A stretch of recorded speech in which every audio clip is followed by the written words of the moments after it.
ನಾರಸಿಂಹಪೇಟೆಯ ಗಂಗಾದೇವಿ ದೇವಾಲಯಕ್ಕೆ ಮಾಜಿ ಉಪಸಭಾಧ್ಯಕ್ಷ ಜೆ.ಕೆ. ಕೃಷ್ಣಾರೆಡ್ಡಿ ವಿಶೇಷ ಪೂಜೆ ಸಲ್ಲಿಸಿದರು. ಚಿಂತಾಮಣಿ ನಗರದ ನಾರಸಿಂಹಪೇಟೆಯಲ್ಲಿ ನೆಲೆಸಿರ್ತಕ್ಕಂಥ ಶಕ್ತಿ ದೇವತೆ ಶ್ರೀ ಗಂಗಾಭವಾನಿ ಅಮ್ಮನವರಾಗಿ ವಿಶೇಷವಾದ ಪೂಜೆಯನ್ನು ಸಲ್ಲಿಸಿ ಇಂದು ದೇವರ ಕೃಪೆಗೆ ಪಾತ್ರರಾದರು. ಇನ್ನೇನು ನವರಾತ್ರಿ ದಿನಗಳು ಪ್ರಾರಂಭವಾಗುವ ಮುನ್ನವೇ ಪ್ರತಿ ವರ್ಷದಂತೆ ಜೆ.ಕೆ. ಕೃಷ್ಣಾರೆಡ್ಡಿ ಅವರು ಜೆಡಿಎಸ್ ಮುಖಂಡರೊಂದಿಗೆ ಗಂಗಾಭವಾನಿ ದೇವಾಲಯಕ್ಕೆ ಭೇಟಿ ನೀಡಿ ಅಲ್ಲಿ ವಿಶೇಷ ಪೂಜೆಯನ್ನು ಸಲ್ಲಿಸಿ ಜನರ ಒಳಿತಿಗಾಗಿ ಪ್ರಾರ್ಥನೆಯನ್ನು ಸಲ್ಲಿಸಿದರು.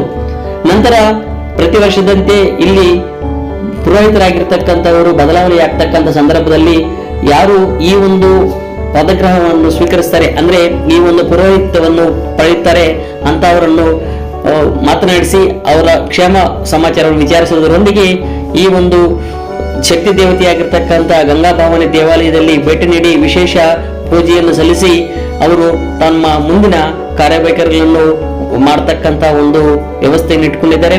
ಅದೇ ರೀತಿಯಾಗಿ ಈ ಹಿಂದೆ ಹಲವಾರು ರೀತಿಯಾಗಿರ್ತಕ್ಕಂಥ ಗಂಗಾಭವಾನಿ ಅಭಿವೃದ್ಧಿಗೆ ಅಂದ್ರೆ ದೇವಾಲಯದ ಅಭಿವೃದ್ಧಿಗೆ ಹಲವಾರು ಸೇವಾ ಕಾರ್ಯಕ್ರಮಗಳನ್ನು ಸಹ ಜೆ.ಕೆ. ಕೃಷ್ಣಾರೆಡ್ಡಿ ಅವರು ಮಾಡಿರ್ತಕ್ಕಂಥದ್ದು.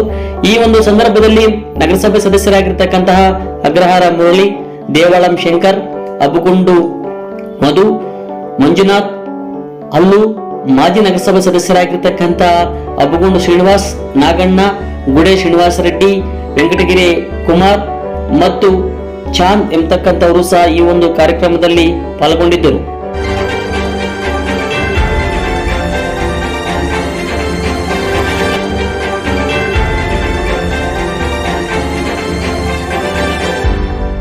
ನೀವು ನಮ್ಮ ಚಾನಲ್ಗೆ ಸಬ್ಸ್ಕ್ರೈಬ್ ಆಗಿಲ್ಲ ಅಂದ್ರೆ ಈಗಲೇ ಸಬ್ಸ್ಕ್ರೈಬ್ ಆಗಿ ಪಕ್ಕದಲ್ಲೇ ಇರುವ ಬೆಲ್ ಐಕಾನ್ ಕ್ಲಿಕ್ ಮಾಡಿ. ಮತ್ತಷ್ಟು ಅಪ್ಡೇಟ್ಗಳಿಗಾಗಿ ಫೇಸ್ಬುಕ್, ಇನ್ಸ್ಟಾಗ್ರಾಮ್, ಟ್ವಿಟರ್ ನಲ್ಲಿ ಫಾಲೋ ಆಗಿ.